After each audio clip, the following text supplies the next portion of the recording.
tepuk dua, tepuk dua, tepuk tiga, satu, terus tepuk satu, tepuk dua, tepuk satu, satu, masih ada, tepuk satu, dua, ya.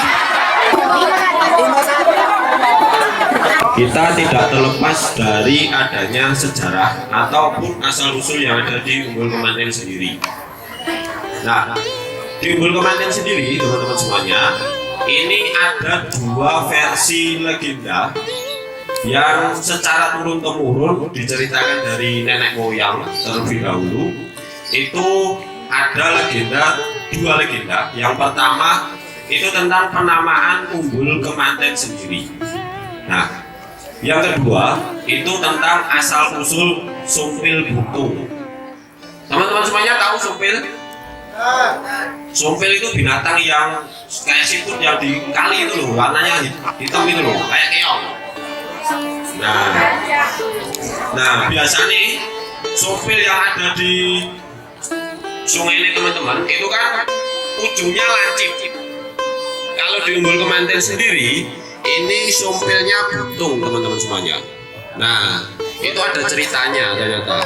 Itu sumpil, jadi sumpil yang ada di bawah pohon beringin sana. Nanti kalau teman-teman semuanya nyari, itu sumpilnya di sana semuanya butung. Kecil pun itu sudah butung. Tapi beda dengan sumpil yang ada di sekitaran atau bantaran sungai yang ada di Umbul Kemanten. Semuanya lancip. Nah, untuk asal usul Umbul Kemanten yang pertama terlebih dahulu, kenapa kok dinamakan Umbul Kemanten? Konon ceritanya, ini pelajaran sejarah berarti. Nah, pada zaman dahulu di Umbul Kemanten sendiri menjadi pemandian para raja dan ratu Mataram. Nah, kerajaan Mataram itu kan waktu dulu ketika Solo dan Jogja masih jadi satu kerajaan, namanya kerajaan Mataram tadi. Nah, tapi sekarang kerajaan Solo dan Jogja itu sudah pisah. Nah, zaman dahulu di sini di Umbul Kemanten itu jadi pemandian para raja dan ratu Mataram. Konon ceritanya suatu hari ada seorang permaisuri. Nah, permaisuri itu kan berarti anak dari raja dan ratu. Itu mandi di Umbul Kemanten dengan para dayang-dayangnya. Nah, mandi di Umbul Kemanten dengan para dayang-dayangnya. Nah, pas saat dia mandi, para raja dan ratu, para permaisuri dan dayang-dayang itu mandi di sini.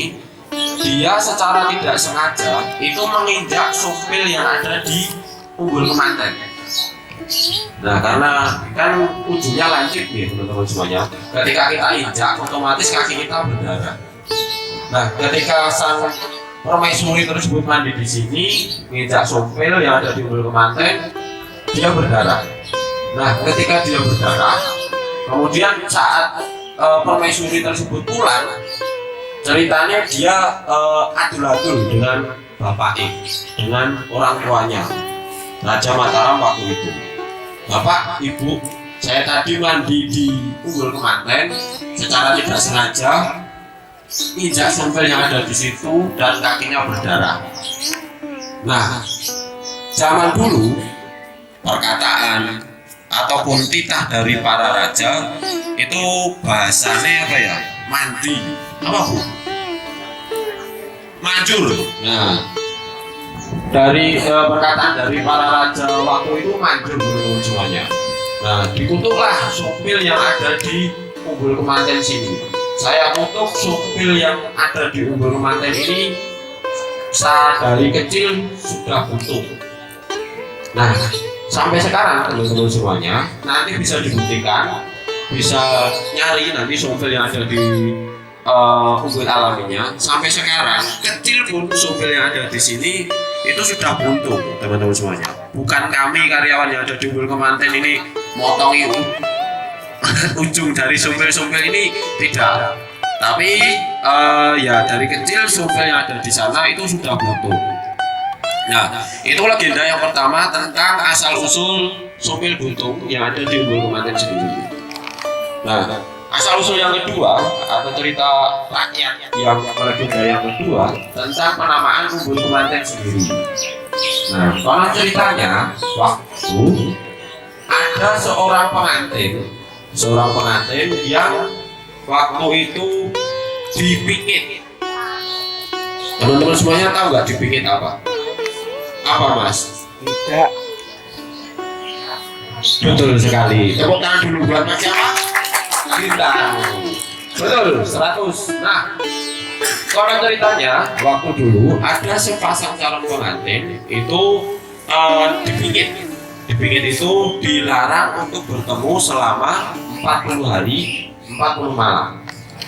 Nah, tapi zaman sekarang mungkin sudah nggak tradisi lagi lah kayak gitu. Nah, tapi waktu itu ada yang melanggar dan ada yang dinyatakan hilang di sini. Nah, kalau ceritanya sepasang pengantin tersebut itu melanggar aturan ataupun adat istiadat yang ada di tanah Jawa ini. Nah, mereka sebelum 40 hari 40 malam ceritanya mereka bertemu di Umbul sini, teman-teman semuanya. Jadi mereka berdua sepasang calon pengantin itu ketika tengah menjelang maghrib mereka melanggar aturan tersebut dan bertemu di Umbul sini. Nah, ketika mereka semuanya sudah bertemu, ini sang calon pengantin laki-laki kemudian berjalan terlebih dahulu di depan sang calon pengantin perempuan. Berarti sang calon perempuannya berada di belakang sang calon pengantin laki-laki. Nah, ketika mereka semuanya berjalan, kemudian mereka semuanya hilang. Ketika sang calon pengantin perempuan itu mencari sang calon pengantin laki-laki yang jalan di depannya, itu tidak ketemu. Pun juga sebaliknya, ketika sang calon pengantin laki-laki itu tadi mencari calon pengantin perempuan yang berjalan di belakangnya, mereka juga tidak ketemu. Nah, konon hilangnya sepasang calon pengantin yang hilang tadi itu berada di Umbul Kemanten. Makanya dari itu sampai sekarang di sini itu dinamakan Umbul Kemanten. Kayak gitu teman-teman semuanya. Jadi ada dua versi legenda yang ada di Umbul Kemanten sendiri. Oke, jadi itu. Kemudian tentang pengelolaan yang ada di Umbul Kemanten sendiri. Nah, Umbul Kemanten itu kita kelola dari tahun 2014. Kita kelola di tahun 2014. Nah, waktu itu kami mengelolanya baru dikelola oleh pihak ketiga. Jadi kita lelang. Pihak ketiga 1 tahun ya 25 juta waktu itu. Nah, kemudian di tahun 2015 itu masih kita lelang lagi dengan pihak ketiga. Ada peningkatan dari 25 juta 1 tahun menjadi 30 juta itu dalam 1 tahun. Nah, baru di tahun 2016 awal per 1 Januari itu dengan adanya undang-undang desa yang mengharuskan bahwasanya desa itu harus ada yang namanya BUMDes. Maka dari itu desa kami, Desa Sidowaya itu memberanikan diri untuk mengelola atau mengambil semua aset yang ada di Sidowaya, terutama Umbul Kemanten dan tanah pertanian yang ada di Desa Sidowaya. Nah, waktu itu pertama kali kita mengelola yang ada di Umbul Kemanten, kita kaget teman-teman semuanya. 1 Januari 2016, otomatis itu kan tahun baru. Nah, ada momen libur tahun baru di tanggal 1 Januari. Waktu itu umbulnya ramai banget. Tiket di 2016 kita masih, kalau nggak salah ya, itu 1 tiket baru 2.500 rupiah. 1 tiketnya, tiket masuk Umbul Kemanten waktu itu 2.500 Rp500. Nah, karena waktu itu libur Natal dan Tahun Baru, itu satu hari kita kaget teman-teman semuanya. Satu hari langsung dapat 4 sampai 5 juta. Itu hanya pengelolaan di tiket saja, belum pengelolaan yang lainnya.